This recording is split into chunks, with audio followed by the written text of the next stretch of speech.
ஒண்ணுமே இல்லாத விஷயங்களை கூட அவங்க வந்து அரசியல் ரீதியா பெரிய பிரச்சனையாக்க முடியும். பெரிய பிரச்சனைகளை கூட அவங்களால ஒண்ணு இல்லாம நீர்த்து போக செய்ய முடியும். ஆட்சியில இருக்கும் போதும் ஆட்சியில இல்லாம இருக்கும் பொழுதும் அந்த டேலண்ட் அவங்க கிட்ட இருக்கு. ஏன் அதை பார்த்து மத்தவங்க கத்துக்க மாட்டேங்கிறாங்க அப்படின்னு தெரியல. நீங்க பூகம்பம்னு சொன்னீங்களே, ஒரு சின்ன கிளை அசைவதுன்னு வாங்கல காத்துல, அந்த மாதிரி கூட இல்லாம போயிடுச்சுல்ல.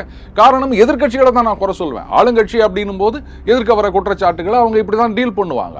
அப்படிதான் அவங்க பண்ணி ஆனோம். இப்போ அந்த அரசு தரப்பு வழக்கறிஞர் என்ன சொன்னாங்க, அந்த சார் அப்படின்றது யாருமே இல்லை, ஃப்ளைட் மோட்ல இருந்தது அப்படின்றது வந்து கோர்ட்டே ஏத்துக்கினாங்க. அதனால இனிமே யார் அந்த சார் அப்படின்லாம் கேட்டீங்கன்னா அது நீதிமன்ற அவமதிப்பு ஆகும் அப்படின்லாம் சொல்லியிருந்தாங்க. சரி, இப்போ அண்ணாமலை வந்து இந்த மாதிரி சொல்லியிருக்காருல, அவங்க மேல கேஸ் போடுங்க. ஒரு சிலர் வந்து திமுக இதுக்கு பதில் கொடுக்கறத விட தீவிர அதிமுக ஆதரவாளர்கள்னு சொல்லிக்கிறவங்களே இதுக்கு முட்டு கொடுத்து நிற்கிறாங்க. அண்ணாமலையை வந்து டெரகட்ரியா இப்படிலாம் கிடையாது, அப்படி கிடையாது, இதெல்லாம் ஒரு ஆதாரமானு பேசி நிற்கிறாங்க. திமுகவில் கூட அப்படி கேட்க மாட்டாங்க போல இருக்குது, அதிமுகலையே கேட்டு நிற்கிறாங்க. சொல்றாங்க நாங்க வந்து அப்படியே திமுக ஆட்சியை அகற்றப் போகின்றோம், எல்லாரும் வாங்க எல்லாரும் வாங்க எல்லாரும் வாங்க அப்படின்னு சொல்லும் போதே அப்போ அவங்க கிட்ட வலிமை இல்லை அப்படின்னு அர்த்தம் ஆகுது. நாங்க 2 பேர் போதுங்க, 2 பேர் கடைசி வரைக்கும் 20 ஓவர் நின்று அடிப்போம் அப்படின்னு தெம்பு இருந்ததுன்னா எதுக்கு வந்து எல்லாரையும் கூப்பிட்டு இருக்கணும்? என்னுடைய கேள்வி என்னன்னா, இது வந்து ஏதோ சாதாரண சார் எங்கள் வீட்லேருந்து பக்கெட்டு திருட்டா சார், இல்லை எங்கள் வீட்டு வாசலில் இவங்க வீட்டு வண்டியை பார்க் பண்ணி, இதில் ஏதோ பார்க்கிங்கில் கூட சண்டை நடந்ததுன்னு நினைக்கிறேன் அவரோட இதில், ரைட்டா? ஸோ அந்த மாதிரியான விஷயம் கிடையாது. சரி ரைட்டு, கூப்பிட்டு விசாரிச்சு நாளைக்கு வா அப்படின்னு சொல்கிறதுக்கு இது எப்பேற்பட்ட ஒரு குற்றம். அப்படி இருக்குச்சு ஒருத்தரை நீங்கள் சந்தேகத்தின் பேரில் விசாரணைக்கு கொண்டு வந்துட்டு திருப்பி அனுப்புறீங்க அப்படின்னா அப்போ அது சந்தேகம் வரத்தானே செய்யுது. இதுக்கு வந்து ஒரு லாஜிக்கல் ஒரு ஆன்சர் வந்தாகணும்.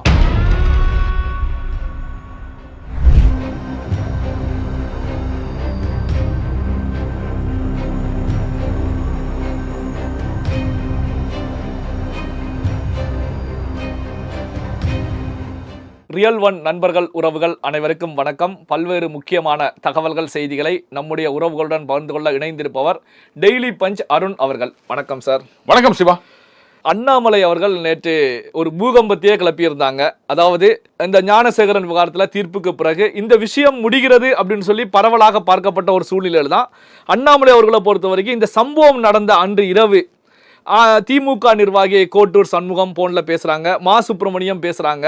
என்ன காரணத்துக்காக பேசுகிறாங்க? காவல்துறை இதை வெளியிடணும், கால் ஹிஸ்ட்ரி வெளியிடணும், தமிழக அரசாங்கம் தெளிவுபடுத்தணும் அப்படிங்கிற விஷயத்தை எல்லாம் முன்னிலைப்படுத்தியிருந்தாங்க. இப்படியான சூழ்நிலையில் தான் அமைச்சர் மா சுப்பிரமணியம் அவர்கள் ஒரு கருத்துக்களை முன் வச்சிருக்கிறாங்க. சென்னையை பொறுத்த வரைக்கும் நான் வந்து ஒரு மாவட்ட செயலாளராக இருந்துகிட்டு இருக்கேன். 83க்கும் மேற்பட்ட வட்ட செயலாளர்கள் இருக்காங்க. தினமும் ஒரு 15-20 வட்ட செயலாளர்கள் என்கிட்ட கால் பண்ணி பேசிக்கிட்டு இருக்காங்க. இந்த அடிப்படையில் தான் கோட்டூர்புரம் சண்முகத்தை பொறுத்த வரைக்கும் ஒரு வட்ட செயலாளர் என்கிட்ட பேசுறாங்க. இதெல்லாம் ஒரு குற்றச்சாட்டா அப்படிங்கிற தொனியில கருத்துக்களை முன் வச்சிருக்காங்க. இதை எப்படி பாக்குறீங்க? சரியான கேள்வி. அதாவது அவர் ஒரு மாவட்ட செயலாளர், மாவட்ட செயலாளராக இல்லாட்டாலும் அவர் ஒரு அமைச்சர். அதனால் வந்து கட்சிக்காரங்க எல்லா நேரத்திலையும் அவர்கிட்ட பேசுவாங்க. எத்தனை தடவை ஒன்றா பேசுவாங்க, எவ்வளோ நேரம் ஒன்றா பேசுவாங்க, எல்லாத்தையும் நான் ஒத்துக்கிறேன். ஆனால் ஒரு குற்றவாளி ஒரு குற்றம் செய்த பிறகு காவல்துறையினரை கூப்பிட்டு பேசுகிறார் அப்படின்னா அதுவும் எப்படி? இந்த மாதிரி வந்து அமைச்சருக்கும் வட்ட செயலாளருக்கும் இடையுமான பேச்சு அப்படின்னு கடந்து போயிட முடியுமா? அவர் அதை மட்டும் சொல்லலை அண்ணாமலை அவர்கள். ஏன்னா முதல் காலே அந்த ஃப்ளைட் மோட்லேருந்து ரிலீஸ் ஆன உடனே முதல் காலே ஒரு காவல்துறை அதிகாரியிடம் பேசுகிறார் அப்படின்னு அவர் சொல்லியிருக்கார், ஸ்டேஷன் ஹவுஸ் ஆஃபீஸர் அப்படின்னு. இதுக்கு அமைச்சர் அவர்கள் என்ன பதில் சொல்வார்? ஒன்று கவனிக்கணும், இந்த சம்பவத்தில் வந்து வழக்கமாக கள்ளச்சாராயம்னு சொல்கிறதா இல்லை லிக்விடு ஏதோ ஒன்று, இந்த மாதிரி சம்பவங்கள்லாம் நடந்தது இல்லையா? நீங்கள் ஒரு 6 மாதம் அதுக்கு முந்தின காலகட்டத்தில் பார்த்தீங்கன்னா எந்த ஒரு பிரச்சனை அப்படின்னாலும் அமைச்சர் மாசு அவர்கள் தான் வந்து அந்த பத்திரிகையாளர்களை சந்திப்பது, பதில் சொல்வது அப்படின்னு இருந்ததுங்க. ஆனால் இந்த சம்பவம் வெளிவந்ததுலேருந்து அவர் எதுவும் கவுண்டர் கொடுத்ததா தெரியல. இப்போ கொடுத்துருக்க கவுண்டர் வேலிட் கவுண்டர், நான் இல்லைன்னு சொல்லலை. ஒரு அமைச்சர் மாவட்ட செயலாளர் போது நிறைய பேசுவாங்க, நான் அதை தப்பு சொல்லலை. ஆனால் அண்ணாமலை அதை மட்டும் சொல்லலையே, கால் ஒரு காவல்துறை அதிகாரிகிட்ட பேசியிருக்கார், அதுக்கப்புறம் அங்கே பேச்சு நடந்திருக்கு, அதுக்கப்புறம் உயர் அதிகாரிகிட்ட பேசியிருக்கார் அப்படின்னு எல்லா தகவலையும் சொல்லியிருக்கார். இதுக்கு என்ன பதில் சொல்ல போகிறாங்க? இதுதான் என்னுடைய கேள்வி. அடுத்தது நீங்கள் சொன்னீங்க இது மாதிரி பூகம்பம் அப்படின்னு. ஆனால் என்ன சோகா மேனேஜ் பண்ணியிருக்காங்க பார்த்தீங்களா? எத்தனை தொலைக்காட்சியில் இதை பற்றி விவாதம் பண்ணாங்க? ஒத்துராது பண்ணாங்களா? ஒன்றுமே இல்லைல்ல. இதுதான் மீடியா மேனேஜ்மெண்ட் அப்படின்றது. சரி, 48 மணி நேரம் டைம் கொடுத்துருக்கார். இப்போ இது 48 மணி நேரத்துக்கு அப்புறம் அவர் என்ன செய்ய போகின்றார் அப்படின்றதுல தான் அது பூகம்பமாக மாறுமா இல்லையா அப்படின்னு இருக்கின்றது. சொல்லப்போனால் நீங்கள் அப்படியே யோசிச்சு பாருங்களேன். இப்போ அதிமுக ஆட்சியில் இருந்து திமுகவிடம் இந்த மாதிரி ஒரு விஷயம் இருக்குது அப்படின்னு சொன்னால் எந்த அளவுக்கு அவங்க எதிர்க்கட்சியாக செயல்பட்டிருப்பாங்க? அதிமுக என்ன பண்ணாங்க? என்ன பண்ண போறாங்க? ஒண்ணுமே தெரியல. அப்போ அதிமுக ஏன் சைலண்டா இருக்காங்க? என்ன காரணம், என்ன பின்னணியா இருக்கும்? ஏன்னா தேர்தல் நெருங்கிட்டு இருக்கு. எடப்பாடி பழனிசாமி அவர்களை பொறுத்த வரைக்கும் இந்த தேர்தலில் வெற்றி பெற்றே ஆக வேண்டும் அப்படிங்கிற ஒரு கட்டாயத்தில் இருந்துகிட்டு இருக்காங்க. அதற்காகத்தான் பாஜக அதிமுக கூட்டணி இன்னும் பல நேரங்களை உள்ள கொண்டு வரக்கூடிய வேலையில இருக்காங்க. அப்போ ஒரு அல்வா மாதிரி ஒரு விஷயம் கிடைக்கும் போது ஏன் அதை எடப்பாடி பழனிசாமி அவர்கள் பெரிய அளவில் பயன்படுத்த தவறுகிறார்? என்ன காரணம்? நேற்றுக்கு ஆர்சிபி 18 வருஷத்துல தடவையா கப்பு ஜெயிச்சிருக்காங்க. கோலி கேப்டன் இல்லை, ஆனால் நான் மட்டும்தான் அடிப்பேன், நான் தான் இந்தியாவிலேயே இன்னைக்கு ஃபேமஸாக இருக்க ஒரு கிரிக்கெட் ஸ்டார். இப்போ இருக்க கேப்டனை எத்தனை பேருக்கு தெரியும்? அவர் பேரே எனக்கு மறந்து போச்சு. யாருப்பா ஆர்சிபி கேப்டன்? எனக்கும் இல்லையா? அப்படி இருக்கு. கோலி தான் நமக்கு தெரியும் ஆர்சிபினா, கேப்டனா இல்லாட்டாலும். ஸோ நான் தான் அடிப்பேன், என்ன தவிர யாரும் பேர் வாங்கக்கூடாது, அந்த கோப்பையை நான் தான் வாங்குவேன். இந்த கேப்டன் தான் போய் அந்த கப்பை வாங்கினாரு, கோலி இல்லை. அப்படின்னு அவர் நினைச்சிருந்தாருன்னா ஆர்சிபி இன்னைக்கு கப்பு ஜெயிச்சிருக்க முடியாது. அதே மாதிரி தான் கூட்டணி, அது ஒரு கட்சி, தேசிய கட்சி. அவர் தான் இந்த சிடிஆரை வெளியிடுவேன் அப்படின்னு முன்னாடியே சொன்னாருங்க. இப்போ அதே மாதிரி செஞ்சிருக்காரு. அப்போ இது ஒரு நல்ல ஆப்பர்ச்சுனிட்டி, ஒரு எதிர்கட்சியாக நமக்கு ஒரு நல்ல சான்ஸ் கிடைச்சிருக்கு அப்படின்னு இதை முன்னெடுத்து சென்று இருக்க வேண்டாமா? நோ, நான் மட்டும்தான் அடிப்பேன் அப்படின்னு இருந்தால் ஃபேர் பிளே அவார்டில் தான் டாப்பில் வாங்க முடியுமே தவிர கீழே தான் போய் நிற்கணும். இதை புரிஞ்சுக்கணும். கிரிக்கெட் தெரிஞ்சவங்க தெரியாதவங்க யாராக இருந்தாலும் இந்த அரசியல் புரியும் அப்படின்னு நினைக்கிறேன். நிஜமாகவே நான் சொல்கிறேன், இதுதான் திமுகவை பார்த்து நான் வேக்கின்ற ஒரு விஷயம். ஒன்றுமே இல்லாத விஷயங்களை கூட அவங்க அரசியல் ரீதியாக பெரிய பிரச்சனையாக்க முடியும். பெரிய பிரச்சனைகளை கூட அவங்களால ஒன்றும் இல்லாமல் நீர்த்து போக செய்ய முடியும். ஆட்சியில் இருக்கும் போதும் ஆட்சியில் இல்லாமல் இருக்கும் பொழுதும் அந்த டேலண்ட் அவங்க கிட்ட இருக்கு.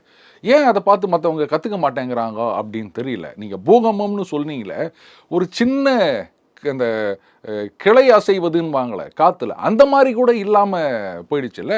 காரணம் எதிர்கட்சிகளை தான் நான் குறை சொல்வேன். ஆளுங்கட்சி அப்படின்னும் போது எதிர்க்க வர குற்றச்சாட்டுகளை அவங்க இப்படிதான் டீல் பண்ணுவாங்க, அப்படிதான் அவங்க பண்ணி ஆனோம்.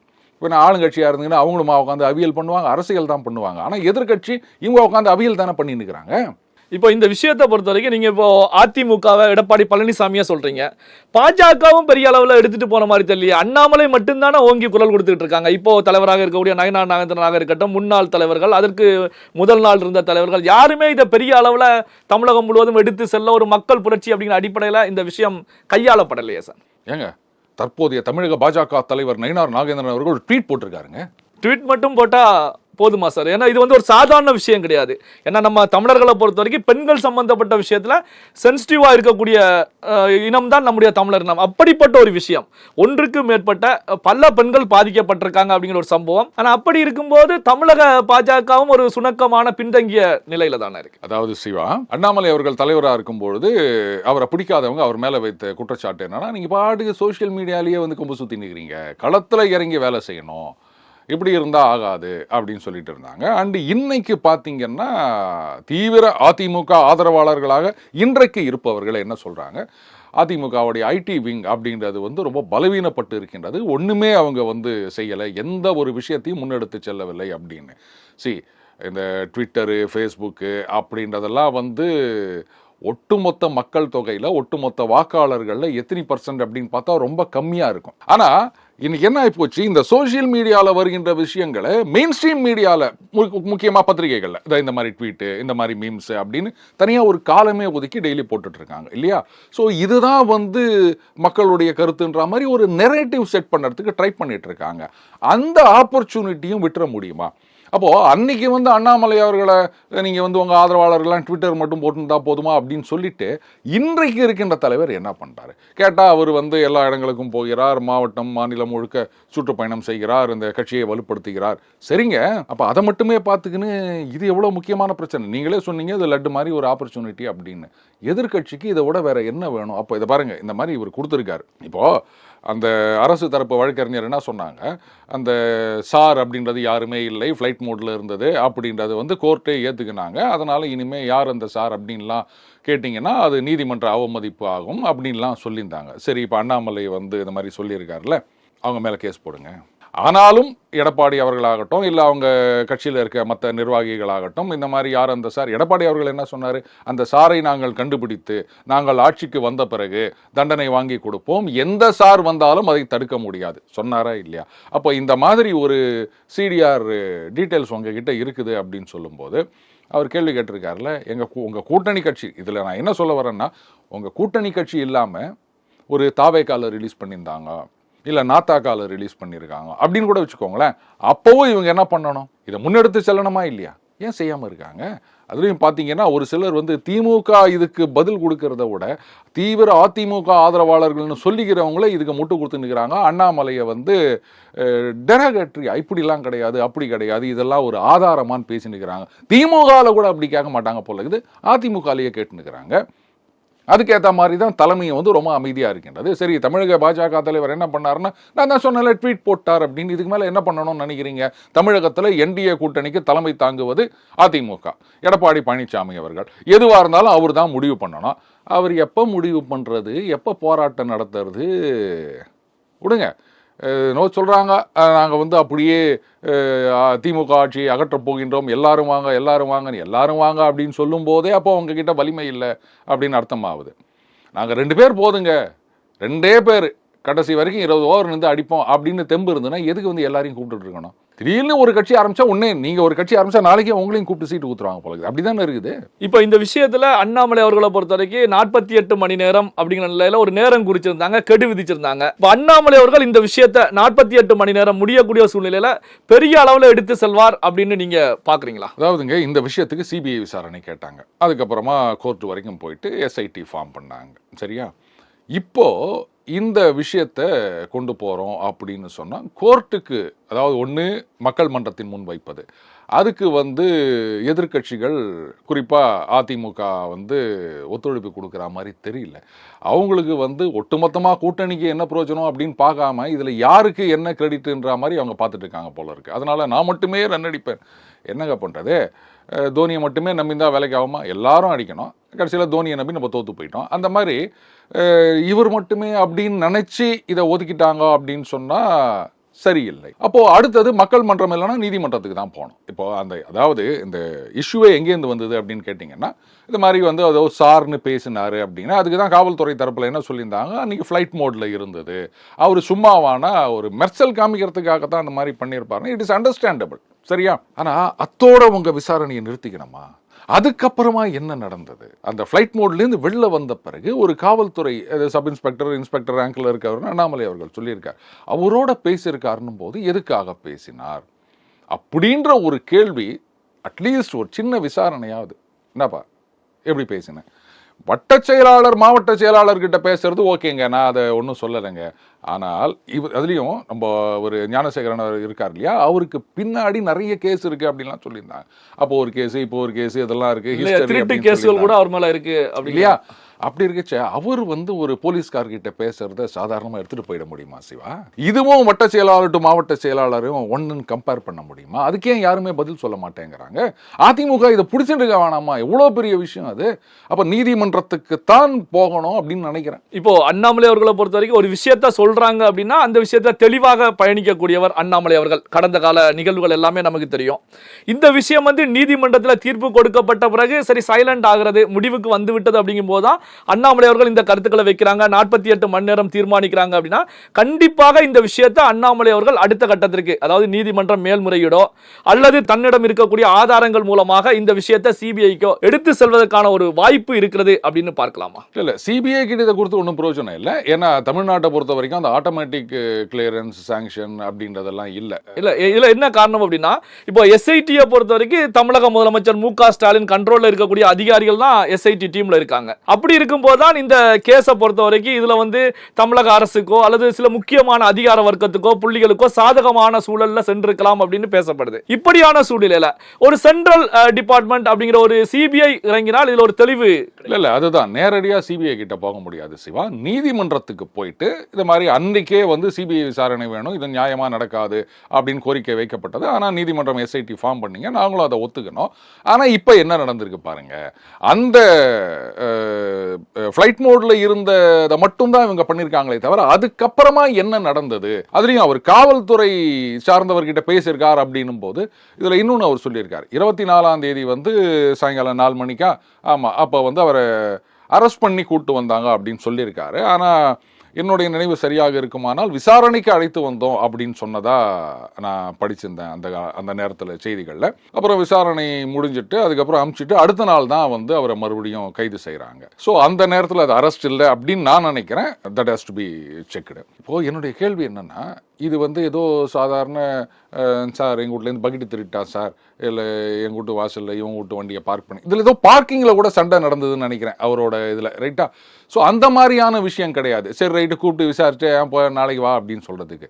இது எப்பேற்பட்ட ஒரு குற்றம். அப்படி இருக்குச்சு ஒருத்தரை நீங்கள் சந்தேகத்தின் பேரில் விசாரணைக்கு கொண்டு வந்துட்டு திருப்பி அனுப்புறீங்க அப்படின்னா அப்போ அது சந்தேகம் வரத்தானே செய்யுது. இதுக்கு வந்து ஒரு லாஜிக்கல் ஒரு ஆன்சர் வந்தாகணும். அது கிடைக்கலையே. இதை கேட்க வேண்டிய எதிர்கட்சிகள் தானே கேட்கணும். அவங்க வந்து இன்னும் மிக்சர் தான் சாப்பிட்டுக்கிறாங்க போல இருக்குது, அதுக்கு தொட்டுக்க அவியல் பண்ணின்னுக்கிறாங்க போல இருக்குது. ஸோ நீதிமன்றம் தான் இதுக்கு ஒரே வாய்ப்பு. இந்த மாதிரி வந்து நீதி கிடைக்கும் அப்படின்னு நினச்சோம், கிடைக்கல. அதில் கேட்க தான் செய்வாங்க. இப்போ வந்து அன்றைக்கே இந்த ஆதாரங்களை ஒரு இன்டர்வியூனராக கொண்டு வந்து கொடுத்துருக்கலாம் அப்படின்லாம் கேட்பாங்க. அதுக்கு இவங்க வந்து தகுந்த பதில் சொன்னாங்க அப்படின்னு சொன்னால் அப்போ ஒருவேளை சிபிஐ விசாரணை வேணும் அப்படின்னா அப்போ பல விஷயங்கள் வெளில வரலாம். எதுக்காக பேசினாங்க என்ன அப்படின்ற காரணங்கள்லாம் வந்தாதான் justice should not only be done but should also be seem to have been done அப்படின்வாங்க. அதாவது நீதி கிடைத்தது அப்படின்னா மட்டும் போதாது, ஆமாங்க நிஜமாவே நீதி கிடைச்சிருக்கு அப்படின்னு அதை மக்கள் உணர வேண்டும். இதுதான் நீதி பரிபாலனத்தினுடைய அடிப்படை முக்கியமான விஷயம். அப்போ இந்த சந்தேகங்கள் இருக்கு அப்படின்னும் போது சும்மா நாங்கள் வந்து ட்விட்டரில் வந்து யார் அந்த சார் அப்படின்னு ட்ரெண்ட் பண்ணுவோம், அதுக்கப்புறம் எங்கேயாவது போஸ்டர் அடித்து ஒட்டுவோம். இதெல்லாம் ஒரு அரசியலாங்க. திமுகவை பார்த்து கற்றுக்கணும். இல்லைன்னா இன்னும் அடுத்த 5 வருஷத்துக்கும் அவங்க ட்ரைனிங்லேயே தான் இருக்கணும்னு நினைக்கிறேன் அதிமுக. பல்வேறு முக்கியமான தகவல்கள் செய்திகளை நம்முடைய உறவுகளுடன் பகிர்ந்து கொண்டதற்கு நன்றி சார். நன்றி சிவா.